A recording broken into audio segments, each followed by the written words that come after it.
first problem, it's a chapter 25, problem 16. What do we have here? We have electron. Okay, you know what? Let me give you sort of a story, right?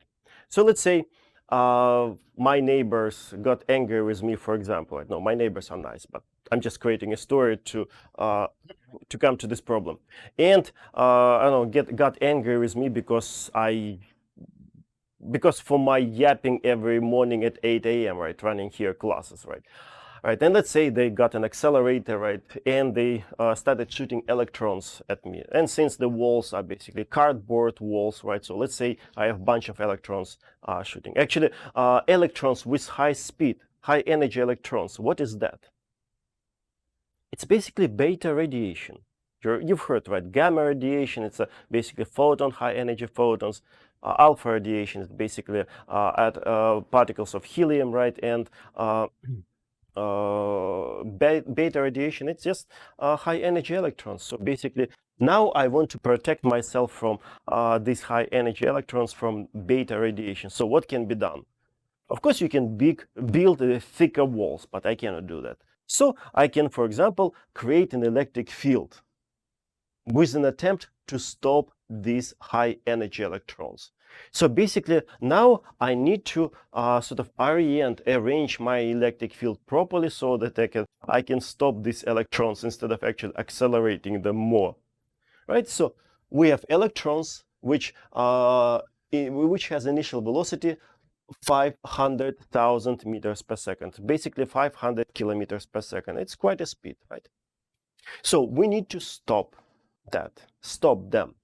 And so now I want to create an electric field or electrical aura, which can be described using either electric field or electric potential. So since we're talking about the electric potential, so now I need to understand how should I arrange my sort of distribution of the electric potential. Should I have higher electric potential by the wall and lower here? Or should it be reverse? Lower by the wall and higher over here in order to stop electrons. So first, in part A, we need to come up with a conclusion conceptually. So basically, this is the final point, here initial point. So should delta V be positive or negative? Right? Okay, so let me draw a little bit, and then I will continue. So first of all, of course, I need to draw my electron. Okay, not my, but electron. So let's say, okay, let me make it bigger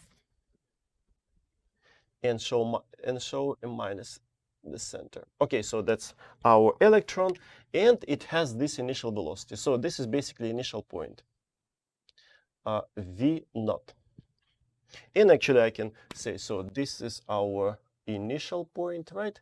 And of course, this electron will, I want it travel first in this direction, then stop at a certain moment, and of course, then it will start traveling in the opposite direction. So basically, here, my room, and I want to protect myself. So I want to stop electrons. So this is the turning point. Right, so this is the picture. And of course, this will be our final point right over here. Right. Initial, final. And again, the question is, should we have here a region with higher electric potential and here lower in order to stop it? Or should we have here lower electric potential and here higher? Basically, should delta V be positive or negative in order to stop electron? Okay, so that's the part A conceptual, and we need to discuss it conceptually. Okay, so if you open the book, and in this chapter, I forgot to look which table, but you can see easily. All right, there is a small table where Knight, okay, the author of this book, suggests us to use that table, which give us, so for example, if you have a negatively charged particle, for example, electron, so if you want to accelerate it, so delta V should be, I don't know, positive or negative. If you want to decelerate it, stop it, delta V should be positive or negative. If you have positive charge, then delta V should be blah blah in order to accelerate it, and delta V should be blah blah in order to accelerate it. For me, when I saw that table, and I saw the table like this for the first time, I've never seen a table like this before. And for me, it's so bizarre. So what he expect us to remember the table, or I don't know, make a tattoo so that we can use that of the table, so that we can use it all the time, so it will be in front of us. No, it's for me, it's not the right approach. So you shouldn't give a table like this. You need to give some reasoning, some arguments based on very simple ideas, which we are going to remember pretty much our whole life, right? For example, ideas like charges repel, opposite charges attract. Even if you wake me up in the middle of the night, of course I will be very grumpy, but even being grumpy and still will be able to answer the question, right? So like charges repel, opposite charges attract, right? Stuff like that. Right? So my here speculations based on these very simple ideas, which pretty much all people know, in order to come up with the right conclusion. But that table, I would never even try to remember or use it. It's for me, it's really bizarre. I remember one student, she came to me after the class, and actually she came up with a nice idea how to memorize that formula, that table. But no, it's a very clever, very creative idea of remembering, but that's not how it should be done in physics, at least in my opinion. So now let me give you my justification, explanations, what should be delta V. Should delta V be positive or negative? So first step, we know what we want to achieve. We want to first, of course, slow down. We want to decelerate this electron, and eventually we want to stop it. So what should be a direction of the force? Acting, of course, electric force, because we want to create an electric field, right? Electrical, or of course, there will be electric force. What should be direction of the force? I think the answer is obvious, right? So we want to slow it down, so electric force must be in the opposite direction. So that's what we want. So that's electric force, and I will write we want. So first step, actually there are 3 steps. The second step, now we see what we want, and now for simplicity, because we're discussing conceptually, right? So let's imagine that electric field is a uniform electric field. For conceptual analysis, it's absolutely correct. There is no point of imagining some complicated electric field. No, for conceptual analysis, we can imagine that we have a uniform electric field. And let's imagine that that uniform electric field is created by system which we've been using a lot, by a parallel plate capacitor, for example, right? So let's imagine that over here we have some electrode of the capacitor, some gigantic electrode of the capacitor, and here we have some electrode of the capacitor. Okay, let me sort of use green line, it's imagination, right? So I'm imagining that electric field is created by these imaginary plates of the capacitor, right? So let me write imaginary capacitor, imaginary PP capacitor, right? So which give us a uniform electric field. So now, can you tell me, should this plate be positive, or should this plate be negatively charged in order to get this electric force? So what should we apply in order to answer this question? We just need to remember that opposite charges repel, attract, and like charges repel and opposite charges attract, right? So since we have negative electrode, of course, this negative electron, so this electrode must be positively charged. And then, of course, this electrode is going to attract this electron, and of course, the force will be this way. And of course, this will be negatively charged, and of course, it will repel electron, right? So as a result, our imaginary capacitor, this plate of our imaginary capacitor should be positively charged, and this should be negatively charged, right? And so this is the second step. We imagine a capacitor. And the last step, it's related to the discussion of our last clicker question, where I emphasized, you remember, points around positively charged object are at a higher potentials than points around negatively charged object. Basically, I was preparing you for this discussion. So here we have positively charged electrode. So points around positively charged electrodes are going to be at higher potential than points around negatively charged electrode. 3 steps. So now as a result, we can say, so these points, basically, which is initial, right? So these points are at a higher V, right? And of course, final point around the negatively charged electrode are at lower V. So now, if we want to know what is delta V, of course, it's a final point, a potential at the final point minus potential at the initial point, final point lower V, so this is V minus, and this is V plus. So the delta V, okay, this equal sign is wrong, must be negative. So delta V must be negative. So that's how I would analyze problem like this. That table, no. Again, 3 simple steps. First, make a decision what you want. If you want decelerated, force that way. If you want to accelerate electron, force must be that way. Then, based on the direction of the force, come up with a conclusion about the sort of orientation of the capacitor. Because opposite charges attract, again, opposite charges attract, like charges repel. So in this case, opposite charges, I'm talking about negative electron and positive electrode. So of course they're going to repel, and of course these are going to attract. These are going to attract each other. Okay, the plate is going to attract electron, and this plate is going to repel. So giving us the desirable direction of the force. So that's the second step. Imagine and orient properly a capacitor. And the last step, it's obvious, points around positively charged object. Of course, they're at a higher potential than points around negatively charged objects. So it means that at the initial point we have higher potential, must have higher potential, and points around the final point must be at lower potential. Right. So that's how I would discuss it. And everything is based on simple facts that which most of people know. Right. So part B, now we need to actually calculate what should be potential difference in order to stop electrons. Right.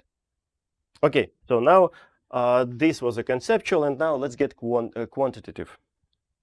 So part B, okay, let me write. So it's a conceptual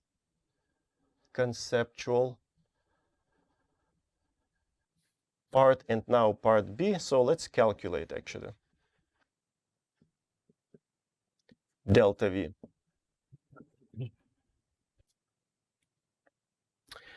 So now, which approach can be used? You remember yesterday we started applying energy approach. So now we have 2 approaches. You can use the force approach based on vector quantities and energy approach based on scalar quantities. Which approach is better to use here? And the answer is more or less obvious. Of course, energy. Why? Because what do we need to find? We need to get information about delta V. All right? We need to get basically information about the electric potential. And you remember that electric potential is directly connected with the electric potential energy, right? U equals Q times V. So electric potential energy and electric potential are connected through the charge. So obviously, we can easily connect this delta V with potential energy, and then if we use conservation of mechanical energy, we should be able to extract this information somehow. Because using force approach, right now we cannot do that because we don't know how to get electric field out of electric potential. We haven't even built those bridges. We're going to build them on Monday.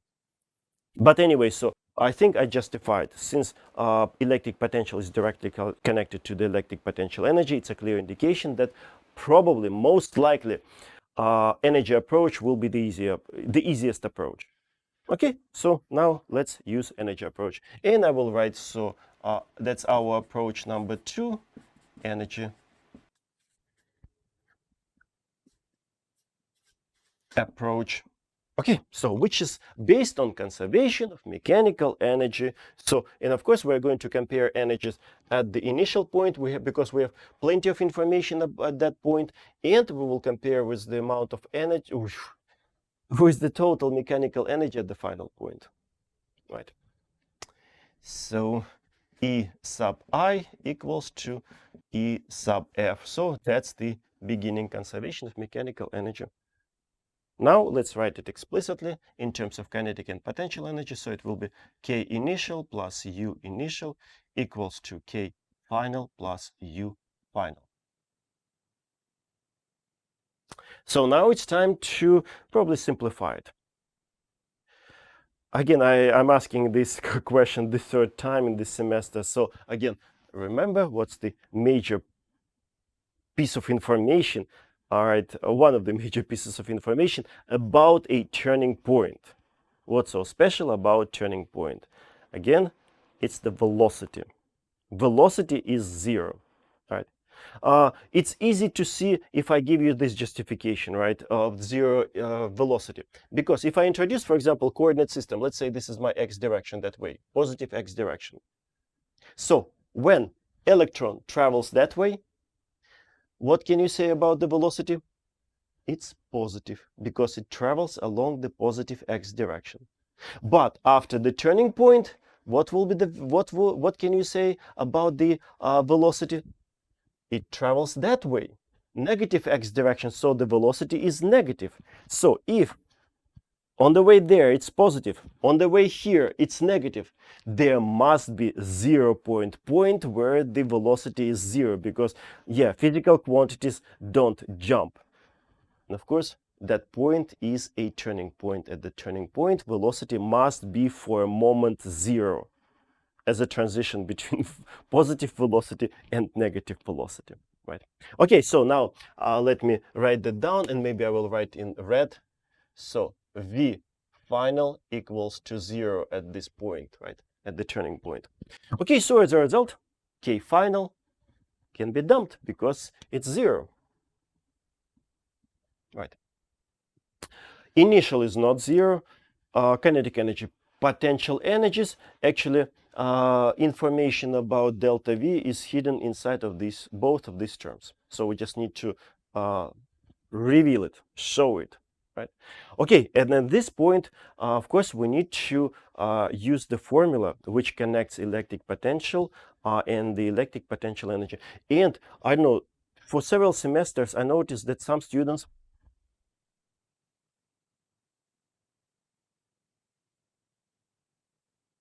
had troubles remembering. I remember on the exam, on the final exam, some students were sitting, and at this point they managed to get to this point, and at this point they couldn't make a transition to the electric potential. It's the second slide of today's discussions, of today's lecture, right? U equals Q times V. U, it's a potential energy.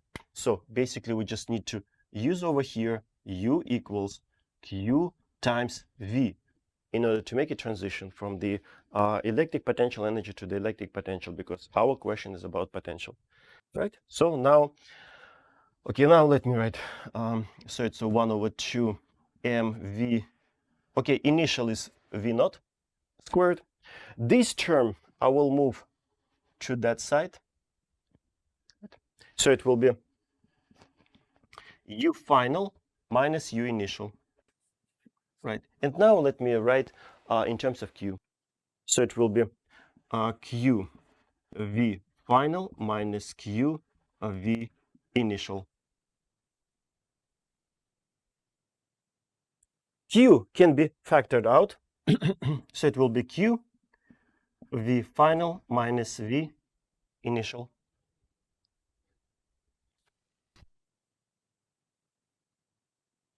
And what is this? V final minus V initial, it's our delta V, which we need to find delta V, right? So now let's solve it for delta V. So delta V will be this divided by Q. So delta V equals to mv naught squared. Pretty much I'm using these ends. This end and this end of this line. Right? Delta V equals mv naught squared divided by 2 times Q. So first look at this formula and immediately, hold it. We just discuss and justify that the potential difference must be negative. Are we getting a negative number over here? Because yeah, numbers must confirm our conceptual analysis, right? But why there is no minus? But the thing is, since we have an electron, charge is negative, right? So you just need to remember, use that minus 1.6 times 10 to the power of minus 19. Right, so that minus is going to give us the negative value of delta V. Okay, let me emphasize. So it's a minus 1.6 times 10 to the power of minus 19 coulombs. Right. Mass of an electron, you can find in the book. Okay, I'm not going to plug numbers. So it's a 911 times 10 to the power of minus 31 kilograms. Okay, you can do these calculations. So the answer is going to be minus 0.712 volts. Okay, I use 3 6 figs.